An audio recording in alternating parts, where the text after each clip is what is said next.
Okay, so today's video is going to be about how to grow your hair and retain that length, because you know all of us want inches, all of us want that volume, and we gotta make sure our hair is gooch. Okay, so tip number one, which I believe is the biggest, the most important thing of all: no heat. Minimize that heat, girl. You do not need to straighten your hair. You don't need to blow dry your hair. Let your hair air dry. Like, you don't need to. I know it's tempting, it's great, like you get to see your length, but our hair goes to the sun. Like, it's just, don't damage your hair. I'm now 2 years without heat, and I promise you this is the best decision I have ever made. Like, you get no heat damage, your volume just increases immensely. Like, it's great in all aspects. It benefits in every single way, and it's just one of the best things. I know it's tempting, like, you gotta see that length, and you can't go from, like, I personally went from heat to no heat. A lot of people can't do that, so I'm not gonna say like no heat, but try to lay off the heat, lessen it. But number two is listen to your hair. Like, if your hair does not need a wash, don't wash it. Just because you're used to washing your hair every week doesn't mean your hair needs to be washed every week, because by you washing it every week, you're rinsing off those those natural greases out of your hair, and you're just making your hair drier. Like, if you don't force it. That's straight like that. Number three, healthy hair products. Okay, so basically we're all gonna go through that trial and error of trying to find which product works for who, which product works for us. A lot of the products that we see other people using, we buy it and we waste our money because it's not as good as our hair than it is on theirs. Like, to be honest, it's really a trial and error until we find that product, and it sucks because that's our money and we really love our money. But when you do find that product, it will be worth it on so many levels. Like, wow. Yeah. Number 4 is to create a regimen. So basically, do the same thing to your hair. Make your hair used to doing that thing.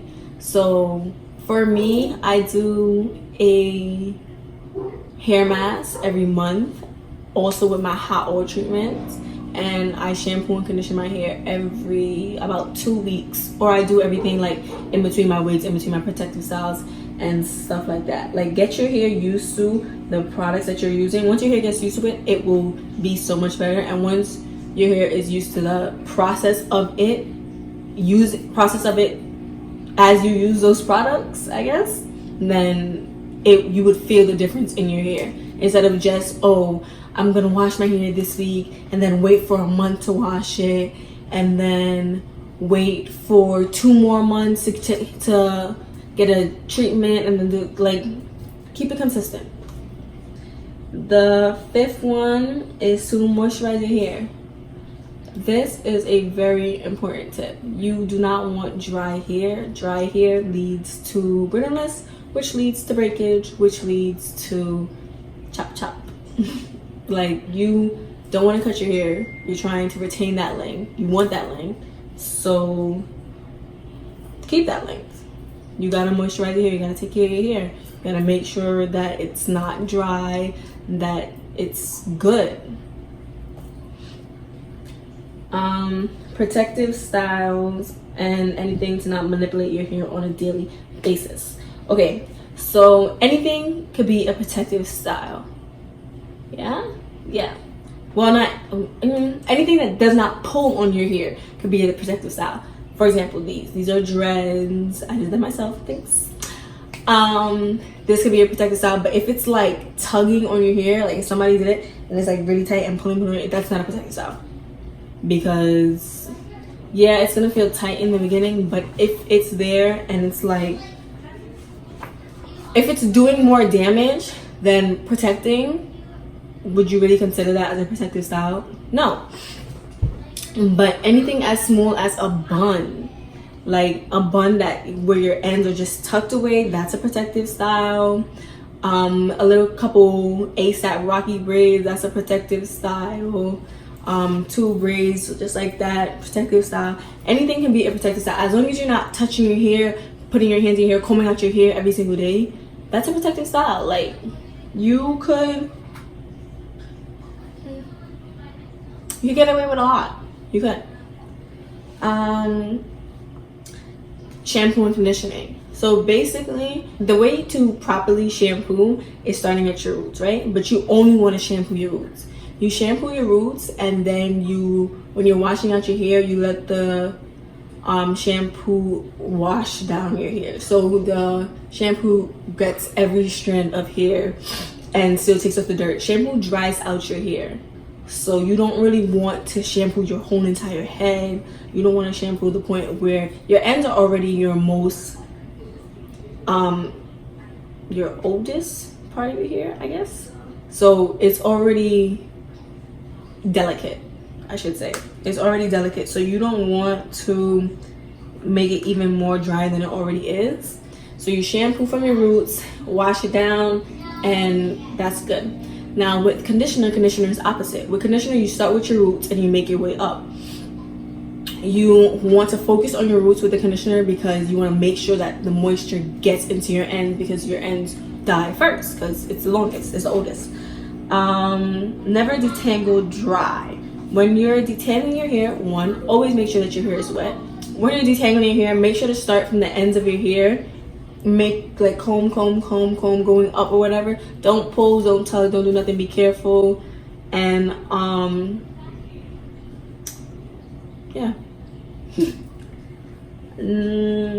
Number 9, don't trim when a trim isn't needed. A lot of people think that you have to trim once a month.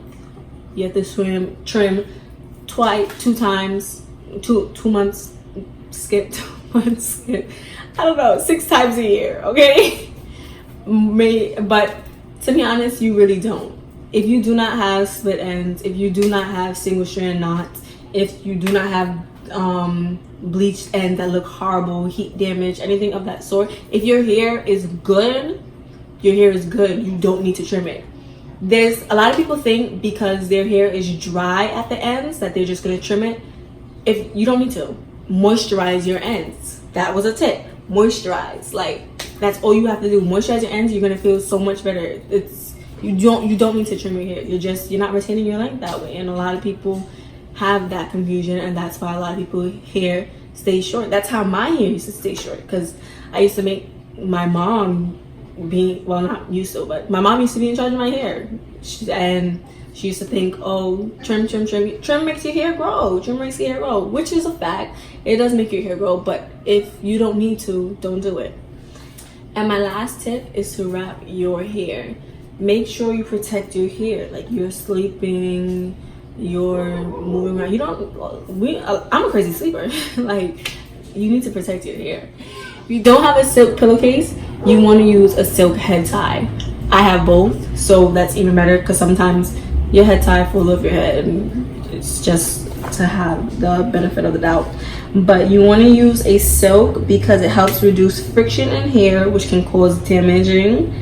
There's less breakage on your hair. You know, our hair are curls, coils. Like, it gets stuck to everything. Like, you're sleeping and then it would catch on to the pillowcase, and then when you get up, it's now stuck on the pillow, not in your head. You don't want that.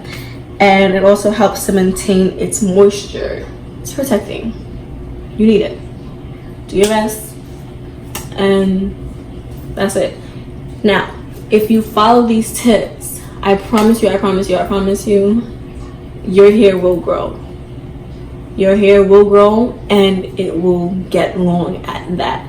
Well, I hope you guys enjoyed my video. I hope my tips are going to be very helpful, and I hope you follow it, because I want to keep up with you guys' hair growth as well. Okay, thank you. Make sure to like, share, and subscribe to my video.